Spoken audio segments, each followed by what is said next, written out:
Okay, hi. So today we're gonna watch why heel John Cena vs. Randy Orton will be a masterpiece. We just watched why Randy Orton destroyed heel John Cena, so let's remove that from the playlist because we've known we watched that. Alright, let's watch. Between John Cena and Randy Orton has defined eras of WWE, but the latest chapter, sparked by Cena's dramatic heel turn, promises to be their most compelling yet. This isn't just about two legends colliding one more time. It's about legacy, reinvention, and the high-wire act of storytelling that only wrestling can deliver at its peak. Cena's betrayal of everything he once stood for has reignited the WWE landscape, and in Orton, he's found the perfect mirror to reflect his fall from grace. Their rivalry, already etched in the annals of wrestling history, is now positioned for a climactic, emotionally charged evolution, setting the stage for what could be a timeless masterpiece. When John Cena turned heel at Elimination Chamber 2025, it wasn't just a heel turn, it was an ideological shift. The symbol of hustle, loyalty, and respect was obliterated the moment he aligned himself with The Rock and Travis Scott. Cena didn't just betray Cody Rhodes, he betrayed the fans who cheered him for nearly 2 decades. That WrestleMania 41 moment where Cena captured his historic 17th World Championship didn't feel like a coronation. It felt like a hostile takeover, and that's what makes this storyline so riveting. Cena is no longer interested in being liked. He's chasing history with unapologetic arrogance. And Randy Orton, who knows a thing or two about embracing his darker side, won't let him rewrite history without a fight. The April 22nd episode of Raw served as the perfect ignition point. Orton didn't waste time with speeches or slow burn tension. He walked down the ramp and attacked Cena, dropping him with an RKO that sent shockwaves through the arena. In doing so, Orton redefined his own character trajectory. For years, he was the villain in the Cena-Orton saga, but now, for the first time, he's the fan favorite standing up against the tyranny of Cena's newfound ego. That visual of Cena recoiling from the RKO, visibly shaken and vocally slipping up with a viral expletive, spoke volumes. It wasn't just good TV, it was art. Cena, once unshakable in the face of adversity, is now vulnerable, not because he's weak, but because he's finally become what he once despised. What elevates this feud above typical veteran matchups is the emotional investment in history behind every stare down, every promo, and every physical confrontation. These two men have been rivals since the ruthless aggression era. They came up together, dominated together, and for years they were the dual faces of WWE. Orton representing chaos and Cena representing order. Their paths have always been intertwined, and even when they weren't feuding, the shadow of their rivalry loomed large over the main event scene. But this is the first time they've truly switched roles. Cena is now the cold, manipulative opportunist, while Orton has evolved into a protective figure for the WWE locker room and fan base. That inversion of roles isn't just compelling, it's poetic. There's also a unique chemistry between Cena and Orton that few rivalries can replicate. They don't need elaborate gimmicks or convoluted stipulations to sell a match. Their in-ring storytelling is a masterclass in pacing, motion, and psychology. Orton's methodical, almost predatory offense contrasts beautifully with Cena's explosive style. But now, as a heel, Cena's in-ring demeanor has shifted. He's more ruthless, more cunning, and willing to bend the rules with a veteran's subtlety. This version of Cena will force Orton to tap into a part of himself he hasn't accessed in years, the part that was once known as the Legend Killer. And that's what makes their upcoming clash at Backlash in Orton's hometown of St. Louis so intriguing. It's not just a title match, it's a battle for philosophical dominance. WWE has long struggled to craft believable main event feuds that don't rely on spectacle alone. But this rivalry doesn't need fireworks. It thrives on the weight of its own history. Every word Cena utters now carries venom because fans know what he used to represent. Every reaction from Orton carries gravity because he's walked this path of damnation before and rejected it. In many ways, Orton is trying to prevent Cena from fully becoming what Orton himself once was. That sense of karmic justice permeates their every encounter. It's more than just another chapter. It feels like the definitive one. The audience's reaction further validates the brilliance of this booking. When Orton RKO'd Cena, and the camera caught Cena cursing under his breath, the crowd erupted, not just because of the move, but because of the symbolism. For years, Cena was untouchable, a corporate superhero immune to chaos.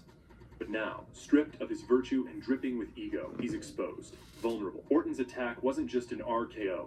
It was a rejection of Cena's new persona, and the crowd loved every second of it. Wrestling thrives on emotional whiplash, and this feud delivers it in spades. Orton is also uniquely suited to be the one who checks Cena's ego, not just because of their shared history, but because Orton himself has undergone a quiet, powerful transformation. After years of being the venomous viper, be the one who checks Cena's ego, not just because of their shared history, but because Orton himself has undergone a quiet, powerful transformation. After years of being the venomous viper, he's become something of a protector, someone who stands up for what wrestling should be. He isn't chasing titles for clout. He's chasing moments that matter, and stopping a corrupted Cena from tarnishing the legacy of the WWE Championship is exactly the kind of crusade that gives Orton new depth. He doesn't need to be flashy. It's WWE. He's chasing moments that matter, and stopping a corrupted Cena from tarnishing the legacy of the WWE Championship is exactly the kind of crusade that gives Orton new depth. He doesn't need to be flashy. His quiet intensity and history with Cena do all the talking. As for Cena, his heel work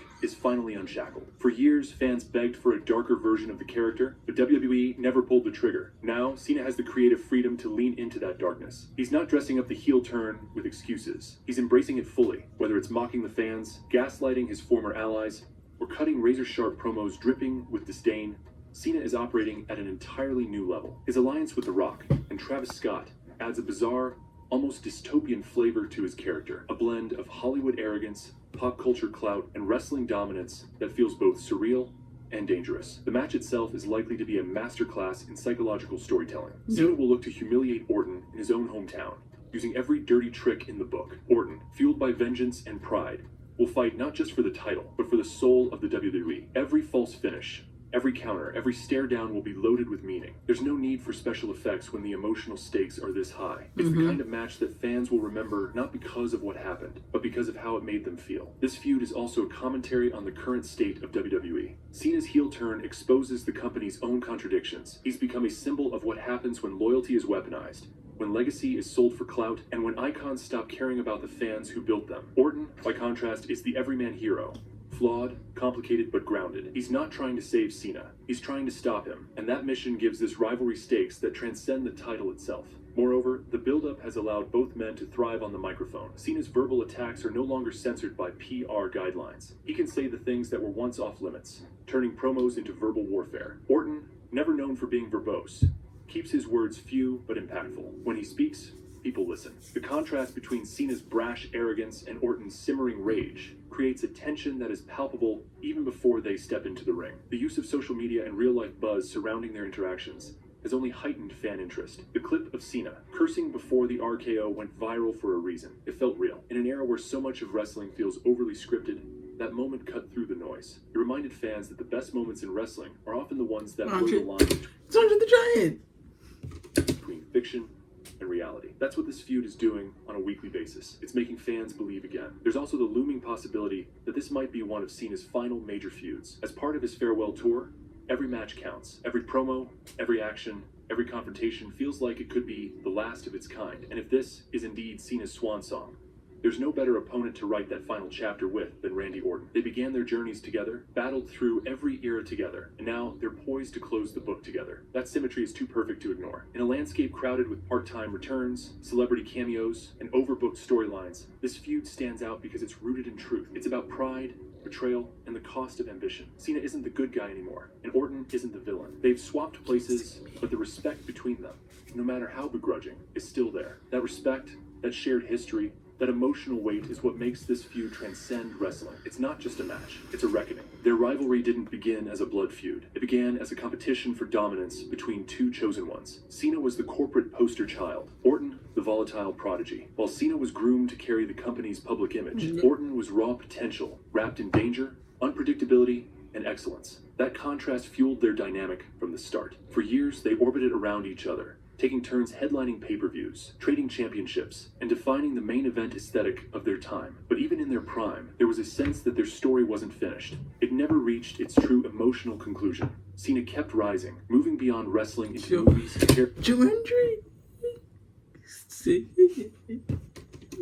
charity, and late-night talk shows. Orton stayed. He didn't chase outside fame. He remained in WWE, enduring through its highs and lows, transforming from brash youth into a revered elder statesman. That decision, conscious or not, makes him the ideal closer for Cena's storied career. Unlike Cena, whose recent heel turn feels sudden and soaked in theatricality, Orton's development has been gradual and organic. He's lived every shade of villainy and now occupies a space of nuanced respect. He's no longer driven by malice. but by legacy. He's not looking to add another title 100%. reign or chase spotlight. He's seeking meaning, and nothing would solidify that more than putting an end to the most decorated WWE career of the modern era. Retiring Cena isn't about ego for Orton. It's about completion. Cena's transformation into a manipulative, egocentric heel has disturbed the very balance Orton fought so hard to maintain in his own journey. While Cena once stood for values, his new persona mocks them, warping the ideals he used to champion into weapons of control. Orton sees through that. He's been that person before, and now he sees the need to stop it.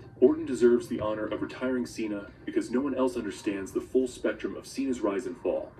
Not CM Punk, not Roman Reigns, not Cody Rhodes. They've all intersected with Cena at various points, but only Orton has journeyed alongside him. From developmental days to global superstardom, the two built an era together, and it would be narratively unjust for someone less connected, less foundational to Cena's story, to write the final sentence. If wrestling is at its best when it reflects storytelling symmetry, then Orton is not just a candidate, he's the necessary conclusion. There is poetry in having the one man who Cena could never quite eliminate be the one who ultimately ends his career. When the lights go down at Backlash and Cena steps into the ring to defend his ill-gotten championship, it won't just be another title defense.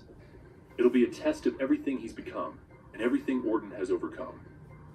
The outcome almost doesn't matter, because the story being told is already unforgettable. Two titans, one final battle, and a legacy hanging in the balance. That's why heel John Cena versus Randy Orton is destined to be a masterpiece. That was a good video.